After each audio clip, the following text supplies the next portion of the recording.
Happy birthday my লাভ।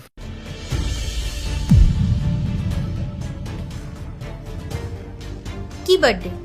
তুমি আমার দিদির জন্য শুধু একটা ফুলের তোড়া নিয়ে এসেছো? পূজা, তুই এটা কি করলি? তো কি করব? তুই দেখ, তোর বার্থডেতে ও শুধুমাত্র একটা ফুলের তোড়া নিয়ে এসেছে। আমার বার্থডে? তাহলে আমার যখন কোনো প্রবলেম হচ্ছে না, তোর কিসের প্রবলেম? কারণ আমি তোর বোন, তোর ভালোর জন্যই বলছি। তোমার কি একটু লজ্জা করলো না আমার দিদির জন্য সামান্য একটা ফুলের তোড়া আনতে?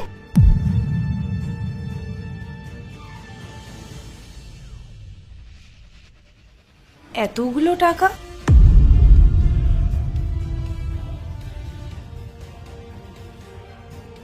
আমি আরো অন্য কিছুও আনতাম, কিন্তু কিন্তু কি? পয়সা করিনি, চলে এসেছে গার্লফ্রেন্ড বানাতে। তুই এসব কি বলছিস পূজা? তোর প্রবলেমটা কি? তুই একটু মুখটা বন্ধ রাখ না দিদি, আমি তোর ভালোর জন্যই বলছি। আর হ্যাঁ, আমার কথা জবাব দাও। আমার দিদি না এসব ডিজার্ভ করে না।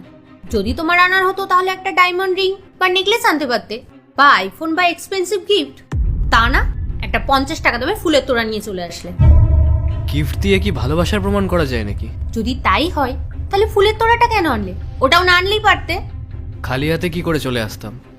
ফুলের তোড়াটা এনেছি, পায়েলের ভালো লাগবে তাই। ফুলের তোড়া না গিফটের সাথেই দেয়। আর তোমার যখন এতই বুদ্ধি যে ফুলের তোড়া আনলে পায়েলের খুব ভালো লাগবে, তাহলে ফুলের তোড়ার সাথে একটা গিফট আনতে পারতে, পায়েলের আরো বেশি ভালো লাগতো। আমি নিয়েই আসতাম, কিন্তু আমি ভাবলাম কি ভাবছিলে? যে একটা ফুলের তোড়া আনবে আর তাতেই হয়ে যাবে? আমার দিদি খুব ইনোসেন্ট, কিন্তু আমি নই। আর আজকে থেকে তোমরা রিলেশনে থাকবে না, তোমাদের ব্রেকআপ। তুই এসব কি বলছিস? আর আমার লাইফের ডিসিশন তুই কি করে নিতে পারিস? কারণ আমি তোর বোন হই, তাই। বোন, বোনের মতো থাক। আমার লাইফের মালিক হওয়ার চেষ্টা করিস না। আমার লাইফের ডিসিশন আমি নিজেই নিতে পারি। কোনো বাচ্চা মেয়ে নই আমি।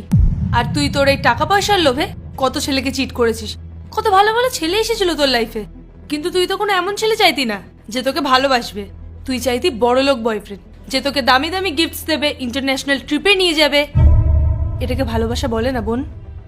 ভালোবাসার মানে হলো একে অপরকে বোঝা, একে অপরকে রেসপেক্ট দেওয়া, যেটা আজ অবধি তুই তোর পার্টনারকে দিসনি। কিন্তু এখন আমি আমার লাইফের সাথে তোকে এমনটা করতে দেবো না। আমি রাহুলকে ভালোবাসি, আর আমি রাহুলের সাথেই থাকবো। চাই ও আমার জন্য দামি গিফট আনুক বা কম দামি গিফট আনুক বা গিফট নাই আনুক, আমার তাতে কিচ্ছু যায় আসে না। ওর আমার লাইফে থাকাটাই আমার কাছে অনেক বড় গিফট। আর তুই জানিস পূজা, রাহুল আমাকে অনেক রেসপেক্ট করে, অনেক ভালোবাসে, অনেক কেয়ার করে। পার্ট 2 দেখতে সাবস্ক্রাইব করো ভেলকু 78M।